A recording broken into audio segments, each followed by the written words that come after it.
Sebab cinta bisa datang dan pergi. Cerita pendek karya Mustana dibacakan oleh dia sendiri. Apa harapan kamu untuk tahun ini? Tanya Dharma. Lia menatap Dharma sebentar, kemudian tersenyum kecil memandang langit. Langit awal tahun yang cerah berhiaskan kembang api berwarna-warni. Dari ujung lantai teras beranda, bertemankan jagung bakar baru matang, Lia dan Dharma duduk bersisian menikmati gemerlap malam ini. Harapan aku untuk tahun ini, kata Lia. Belum punya bayangan. Kalau 2 tahun lagi, ada. Lulus tepat waktu, pas wisuda didampingi orang-orang yang aku sayang, terus bisa kerja di bank. Lia menatap Dharma lagi, lalu bertanya, kalau kamu? Dharma menyantap jagung bakarnya. Sambil mengunyah dia menjawab, harapan aku mah sederhana. Bisa seperti ini lagi sama kamu di tahun depan, itu udah cukup buat aku bahagia. Lia tersenyum lebar, deretan giginya terlihat putih dan bersih. Nggak terasa ya kita udah setahun pacaran, kata Dharma. Apa? Orang baru 11 hari? Balas Lia. Kan tahunnya sudah berganti, anggap aja setahun. Gimana kamu aja deh. Lia dan Dharma memang baru berpacaran, tapi mereka sudah saling kenal sejak lama, sejak awal kuliah. Keduanya sama-sama di BSI Depok, satu angkatan, satu jurusan, bahkan satu kelas. Lia adalah orang yang sering mengingatkan istirahat ketika Dharma masih ngegame di jam 2 pagi. Dharma adalah orang yang rajin datang membesuk ketika Lia jatuh sakit. Keduanya memiliki perasaan yang sama, namun tersimpan rapi di hati masing-masing. Sampai akhirnya 11 hari yang lalu, di kantin kampus sambil makan bakso, momen itu terjadi. Kita sering banget kemana-mana berdua, kata Dharma. Kenapa nggak pacaran aja ya? Pacaran? Tanya Lia. Iya. Emang kamu mau jadi pacar aku? Mau, jawab Dharma. Kamu juga mau kan jadi pacar aku? Gimana ya? Lia pura-pura mikir, padahal momen ini yang dia nantikan sedari lama. Padahal hatinya langsung berbunga-bunga setelah Dharma melempar ajakan ini. Nggak perlu dijawab pakai kata-kata, cukup dengan anggukan, ucap Dharma. Lia pun mengangguk. Sejatinya mereka memang sudah saling tahu akan perasaan satu sama lain. Letupan-letupan kembang api di langit perlahan berkurang jumlahnya. Semakin kesini semakin sedikit sampai akhirnya habis dan kemudian sunyi. Dharma melirik jam yang melingkar di pergelangan tangannya. Pukul 2 pagi. Aku pulang ya, kata Dharma. Iya, balas Lia seraya mengangguk. Dharma menaruh ujung telunjuk di pipi kanannya. Lia paham maksud Dharma. Dia pun mengecup lembut pipi Dharma. Hal yang tidak bisa mereka lakukan ketika berteman, menjadi bisa setelah berpacaran. Namun, bukan segi kemesraan saja yang berubah. Sikap pun begitu. Bila sebelum pacaran Lia tidak apa-apa, tidak dikabari selama sehari, seminggu, bahkan sebulan. Setelah pacaran, setengah hari Dharma tidak ada kabar saja, Lia cemas bukan main. Malam ini contohnya, malam Senin pukul 10, 3 hari dari malam tahun baru. Sedari siang Dharma belum ada kabar. Berulang kali Lia menelpon, tapi tidak kunjung terjawab. Kalau sudah begini, Lia tidak bisa apa-apa. Lia tidak punya nomor telepon teman-temannya Dharma, tidak punya juga nomor telepon keluarganya Dharma. Yang Lia lakukan hanya menunggu sambil berdoa semoga Dharma baik-baik saja. Pukul 12 malam Dharma baru menelpon balik. Lia belum tidur. Lia tidak bisa tidur sebelum tahu kabar Dharma. Dari mana aja sih? Sambar Lia hampir mau nangis. Persis orang tua baru menemukan anaknya yang hilang. Baru pulang dari warnet. Habis ngegame. Dharma menjawab tanpa rasa bersalah. Handphone ditinggal. Ketinggalan Lia. Jarak dari warnet ke rumah kamu jauh. 5 menit doang sih. Kenapa nggak pulang dulu buat ambil HP? Kamu kan tahu, aku nggak ada kendaraan. Capek kalau jalan. Tapi kalau kamu begitu, aku yang capek. Aku capek nunggu kabar dari kamu. Di sini Lia cemas banget sama Dharma. Dharma diam. Lia gak masalah Dharma ngegame sampai lupa waktu. Tapi jangan lupa sama Lia. kasih Lia kabar. Iya, maaf, lain kali ngabarin. Lia sayang sama Dharma. Dharma juga sayang sama Lia. Seminggu kemudian masalah serupa menimpa mereka. Tapi dalih Dharma kali ini HP-nya mati. Di warnet nggak ada casan? Tanya Lia dengan sabar. Ada, punya yang jaga warnet. Tapi tadi lagi dipakai dia. Dia pakai casan sampai seharian. Enggak sih. Aku nggak penting ya buat kamu. Kok Lia ngomong begitu? Emang nggak penting kan? Penting Lia. Kalau penting kamu gak nyuekin aku. Ya seharusnya kamu ngerti dong. Kalau aku nggak ada kabar, paling di warnet. Aku bisa begitu. Asal kamu bilang. Cukup bilang. Aku ngegame dulu ya. Nanti aku telepon kalau udah selesai. Cukup itu, Dar. Ya udah. Aku minta maaf ya kalau bikin kamu cemas lagi. Sejak saat itu tidak ada lagi masalah kabar mengabari. Dharma melakukan apa yang Lia mau. Pamit sebelum ngegame, berkabar setelah selesai. Apakah hubungan mereka berjalan mulus? Tentu tidak. Justru timbul masalah baru. Hari pertama masuk kuliah, seusai libur tahun baru, sebelum berangkat Lia menelpon Dharma. Sekedar bertanya sudah mandi atau belum, sudah sarapan atau belum, semalam ngegame sampai jam berapa. Dan ketika Lia hendak mengakhiri telepon karena mau berangkat, tiba-tiba dengan suara pelan Dharma berkata, maafin aku ya, gara-gara gak punya kendaraan, jadi gak bisa antar jemput kamu. Kenapa minta maaf? Biasanya juga aku naik angkot. Ya sebagai pacar, aku merasa bersalah aja. Jangan dipermasalahkan.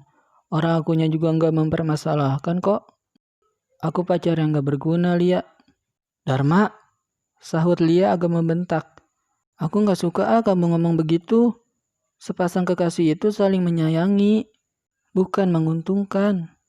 Ya tapi, Dharma, Lia memotong ucapan Dharma. Aku udah bilang, aku gak apa-apa. Iya, maafin Dharma.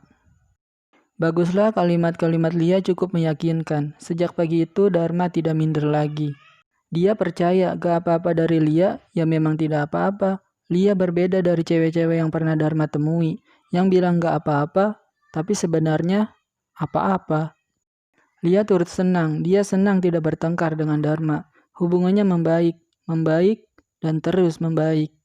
Malam ini Lia menemani ibunya di ruang keluarga menonton sinetron. Dia tertawa di setiap adegan sedih, bukan karena lagi happy. Lucu saja mendengar backsound yang itu-itu melulu. Ku menangis, membayangkan betapa kejamnya dirimu atas diriku. Selalu begitu iringan musiknya. Kalau 1-2 kali mungkin masih oke. Ini lebih, makanya jadi lucu. HP Lia berbunyi, telepon dari Dharma. Sambil senyum Lia mengangkatnya.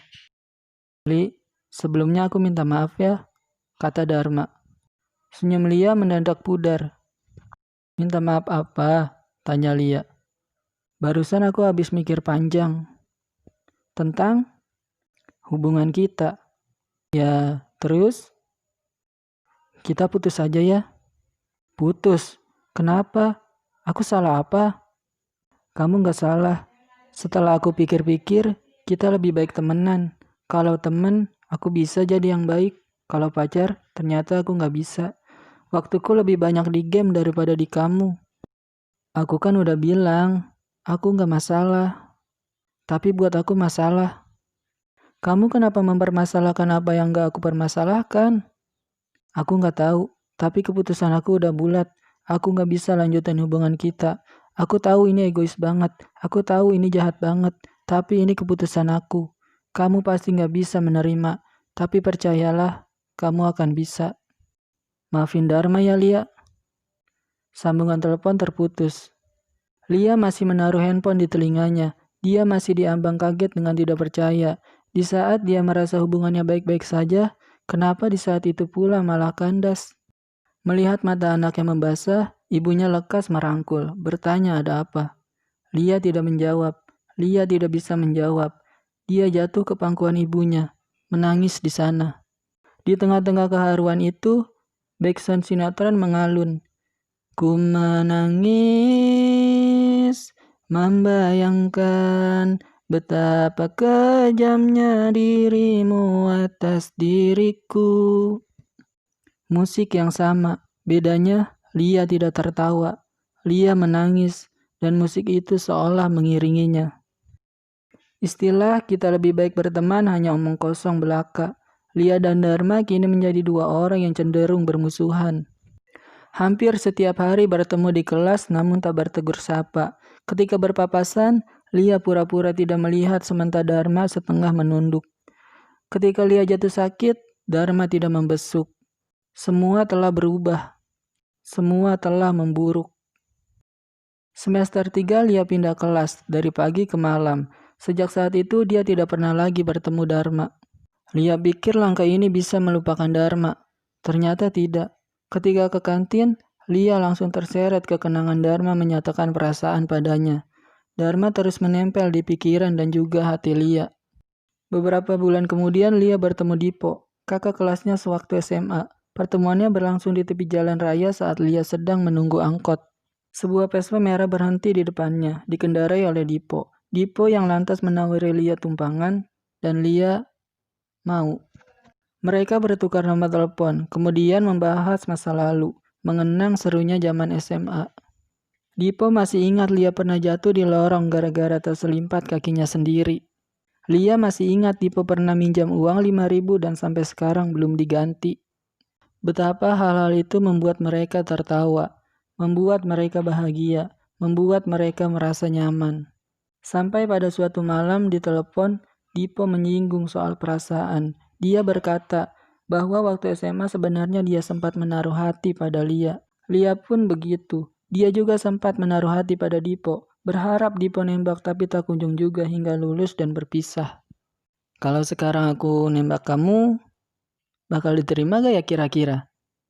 Tanya Dipo bercanda. Coba aja, jawab Lia. Coba nembak. Iya. Lia, aku sayang sama kamu. Lia mau gak jadi pacar aku? Mau. Tapi barusan aku serius loh, kata Dipo. Iya, aku juga serius. Jadi kita pacaran? Iya. Tujuan Lia menerima Dipo sesungguhnya karena ingin melupakan Dharma. Rasa sayang ada, tapi sedikit. Justru lebih banyak rasa sayang kepada Dharma. Namun, lambat laun dua hal itu berbalik. Rasa sayang kepada Dipo semakin banyak, kepada Dharma semakin dikit. Sampai akhirnya seluruh rasa itu jatuh ke Dipo semua. Lia berhasil melupakan Dharma. Tapi lagi-lagi Lia tidak mendapat hubungan yang sempurna. Kali ini ibunya tidak merestui. Dipo cowok nakal, cowok berandal, begitu ucap ibunya. Ibu kenapa menilai Dipo begitu? Dipo baik, Bu. Dia nggak tatoan, nggak tindikan, nggak narkoba, tapi dia perokok. Balas ibunya, singkat. Kenapa emang kalau perokok? Tanya Lia tak habis pikir. Ibu nggak suka. Tapi Lia suka, Bu. Dipo tuh baik banget ke Lia. Dia sayang sama Lia. Dia ngejaga Lia banget. Dia nggak pernah bikin Lia sedih. Ibu tetap gak suka. Dia perokok. Hubungan Lia dan Dipo tetap berlanjut, bahkan bisa bertahan hingga 2 tahun lamanya. Meskipun sepanjang itu Dipo belum pernah melihat ibunya Lia tersenyum padanya. Selalu cemberut dengan tatapan bengis yang Dipo terima saban dia main ke rumah Lia. Namun, asa Dipo tak pernah patah. Dia percaya teori batu karang yang bisa terkikis jika ditetesi air terus-menerus. Demi mendapat restu, Dipo rela berhenti merokok. Tidak mudah, tapi dia berhasil. Sayang, ibunya Lia tetap tidak suka padanya. Entah kenapa, tidak beralasan. Mungkin memang dasarnya tidak suka saja. Jadi apapun yang Dipo lakukan, tetap berujung tidak suka. Tidak mau menjalani hubungan tanpa restu orang tua, Dipo mutusin Lia. Lia tidak bisa menerima, tapi keadaan memaksanya untuk bisa menerima. Bila momen putus sebelumnya dia menangis di pangkuan ibu, kini di kamar, di balik bantal, sendirian. Tak bisa dipungkiri ada amarah di dadanya. Tidak akan ada air mata jika ibu memberi restu, pikir Lia. Putus dengan Dipo mematikan satu impian Lia. Lia punya mimpi, mau foto bareng cowok yang dia sayangi yaitu Dipo pas wisuda nanti. Tapi baru mau menyusun skripsi, mimpi itu hancur tak bersisa. Semua pasti sepakat bikin skripsi itu susah. Tapi tahukah bahwa ada yang lebih susah? Ya, benar. Bikin skripsi di saat patah hati. Itu yang Lia alami. Pikiran pusing akan materi, perasaan nyeri bagai tertusuk-tusuk duri. Tak jarang Lia tiba-tiba menitikkan air mata di depan laptopnya. Tak jarang pula dia tiba-tiba memekik, meluapkan emosi yang sudah di puncaknya. Kampus BSI Dewi Sartika menjadi tempat Lia bimbingan skripsi. Dan di sanalah dia kembali bertemu dengan Dharma. Setelah 2 tahun lebih tak pernah jumpa. Apa kabar? Tanya Dharma. Baik, jawab Lia agak kikuk. Lagi skripsi? Lia mengangguk. Kamu lagi skripsi juga? Lia nanya balik. Enggak, lagi ngantar teman. Pertemuan itu hanya terjadi sekali. Besoknya Lia tidak menemukan kehadiran Dharma. Tapi pas sidang skripsi, Lia kembali bertemu. Mengobrol lagi. Semangat ya sidangnya, kamu pasti bisa, ucap Dharma. Aneh. Hati Lia bergetar mendengar itu. Seperti ada sesuatu yang kembali hidup di dalam dadanya. Seminggu kemudian Lia menerima pesan WhatsApp dari Dharma. Tanpa diberitahu, Lia sudah paham maksud Dharma sesungguhnya. Lia sudah bisa menebak apa tujuan Dharma menghubunginya lagi.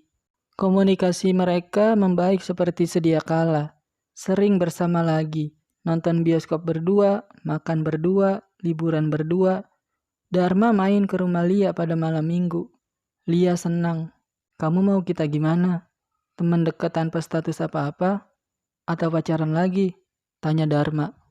Lia tertegun, tidak menyangka dengan apa yang baru saja dia dengar. Kalau mau temenan, ya nggak apa-apa, bilang aja dari sekarang supaya aku nggak berharap lebih. Lia masih diam. Semenjak pisah sama kamu, jujur aja, aku belum pacaran. Udah nyoba deketin cewek, tapi gak bisa. Pikiran aku terus ke kamu. Aku mau pacaran, tapi bukan kayak dulu. Aku mau kamu bisa komitmen. Aku mau kalau ada apa-apa, diobrolin bareng-bareng. Aku nggak mau kamu ngambil keputusan secara sepihak. Maafin kesalahan aku waktu itu. Aku janji nggak akan begitu lagi. Aku akan lebih baik lagi kalau kamu mau ngasih kesempatan kedua. Lia dan Dharma kembali menjalin hubungan. Hubungan yang jauh lebih baik, jauh lebih dewasa. Setiap dihadapkan masalah, keduanya duduk bareng, ngobrol pelan-pelan sampai menemukan jalan terbaik untuk masing-masing. 3 bulan kemudian adalah malam pergantian tahun. Dharma main ke rumah Lia, menghabiskan malam di teras depan sambil menyantap jagung bakar.